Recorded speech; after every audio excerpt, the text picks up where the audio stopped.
Hey guys, Matt Allen here. Welcome back to Tactical Bassin.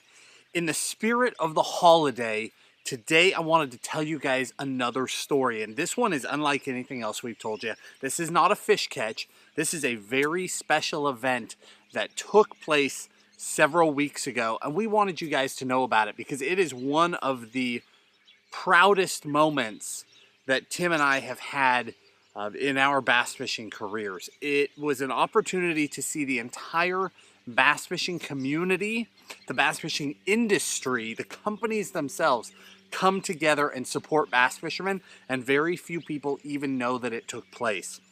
So here's what happened. Most of you know that there were some very severe fires in California recently. A lot of you don't know just how severe those were. Thousands and thousands and thousands and thousands of homes burned, businesses burned, and a lot of people lost their lives. I'm sure you saw that on the news, but what you miss in the mix is the actual people. You probably didn't know that that area, Paradise, California, that was hit the hardest by the fires, Paradise had a bass club, the Paradise Bass Club. There's a bunch of bass fishermen in that town, and wherever you live, that doesn't hit the news. You don't actually realize that these are people that you can connect with. These are real people losing everything. Well, small world, the president of the Paradise Bass Club and Tim, here with Tactical, Tim and Dawn used to be tournament partners. Tim knows him very well. We know that club pretty well.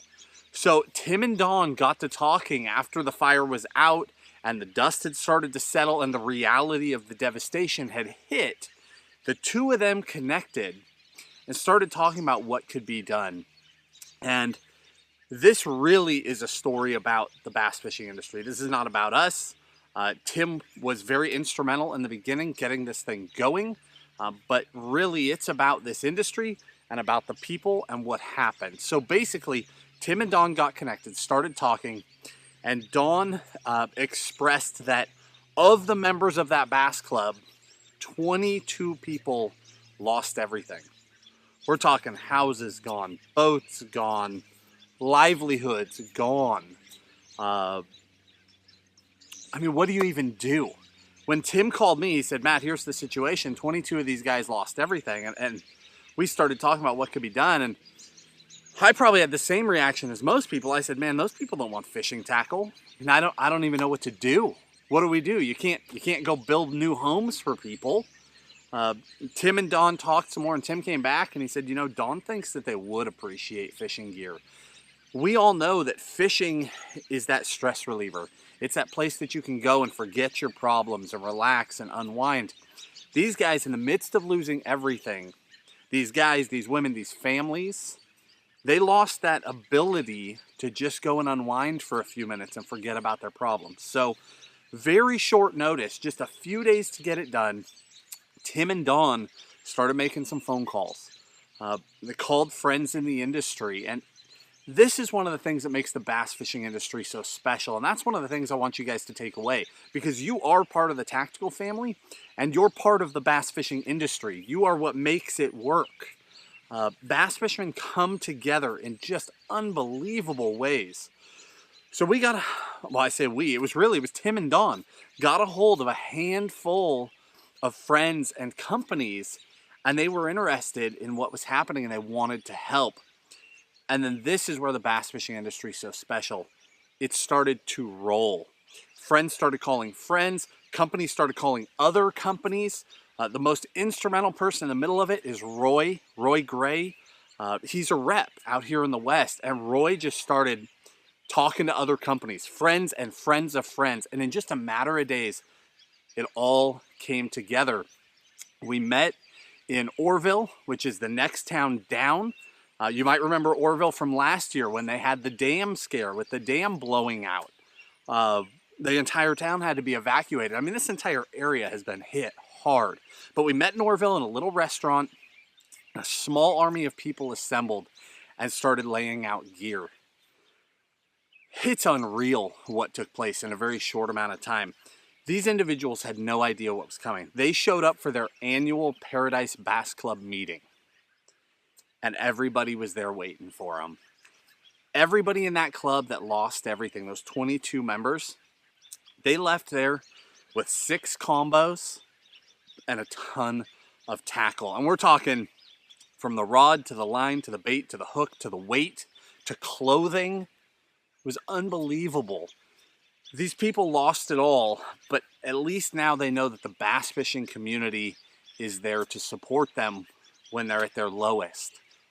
You know, it's a small thing to be done, but it sends a big message about this industry and about the people that are involved in bass fishing, because bass fishing is about catching fish, but it's so much more than that. If you're part of the bass fishing family, the community, you already know they are some of the best people you are ever going to meet. And at this event, I discovered that the companies are some of the best companies that we're ever going to interact with. Basically a big list of companies, and I'm going to run through it for you just so you guys know who they are. These are the companies that stepped up in the blink of an eye and took care of these people. So just running down the list: Aftco, Bass Patrol Jigs, Big Bite Baits, Blade Runner Tackle, the Chico Bass Club, another bass club that was right there, Daiwa, Dirty Jigs Tackle, Dobbins Rods, Falcon Rods, Fisherman's Warehouse, Johnson's Bait and Tackle. Those are local tackle shops that stepped up to help.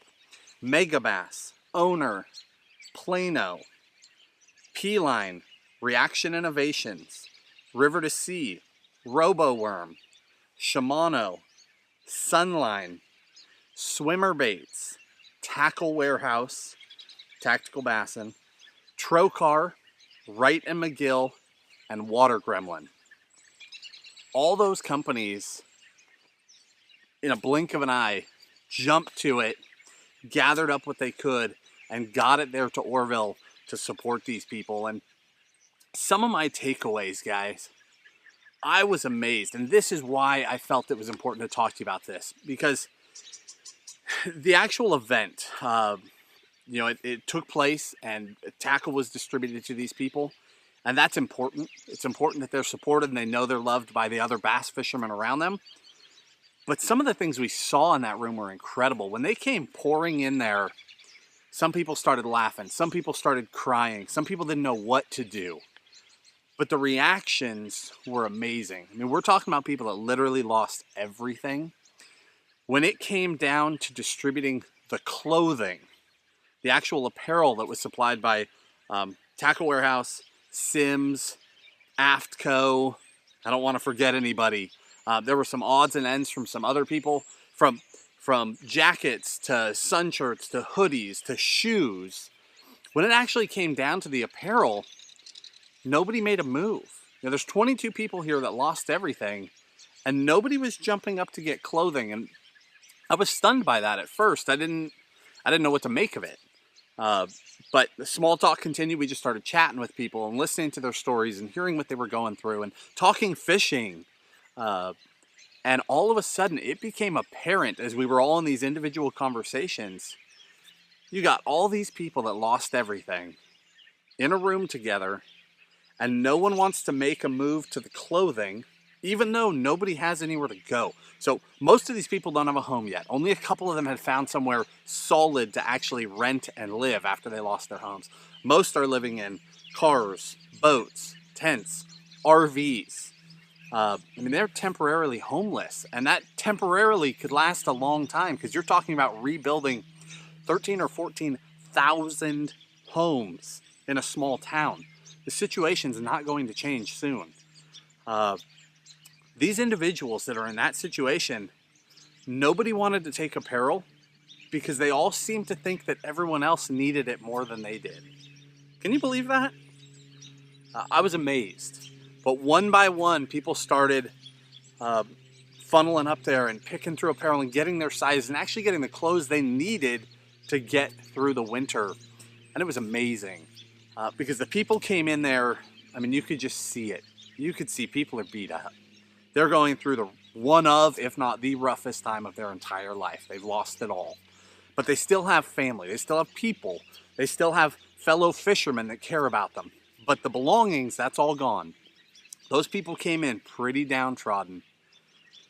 And this doesn't fix it, but it certainly helps. And people left there renewed and uplifted and reminded that other people, strangers, companies, actually care about them. And you know what? I missed one on that list. I want to add Skeet Reese as an individual. I said Wright and McGill, and you know, Skeet's rods are made by Wright and McGill. Wright and McGill donated. Skeet personally donated. He bought like 50 some odd combos himself and mailed them up there to get there in time. It was amazing how people came together to support bass fishermen that have been through the ringer.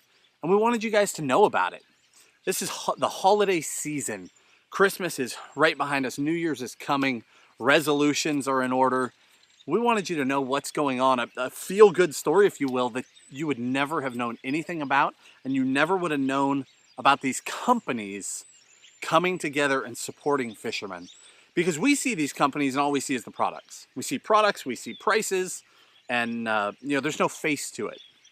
But when a company jumps to it and overnights thousands and thousands and thousands of dollars in gear, not knowing that anyone's ever going to know about it, they just want to make sure that some people that lost everything are taken care of. That tells you a lot about those brands. So, you know, down in the video description, we always link you the gear we used. Obviously, we didn't use any gear. But what I am going to do is I'm going to link you every single one of those companies. If they have products on Tackle Warehouse, we'll link that. If they don't, we'll link their website. Some of them are just small local outfits. We'll do our best to give you contact info for all those companies. So if you want to support the companies that jumped to it when they were needed, you can do that easily. We appreciate you guys. We hope you enjoyed the video. We just wanted you to know what was going on, to know that the bass fishing community continues to come together and take care of bass fishermen.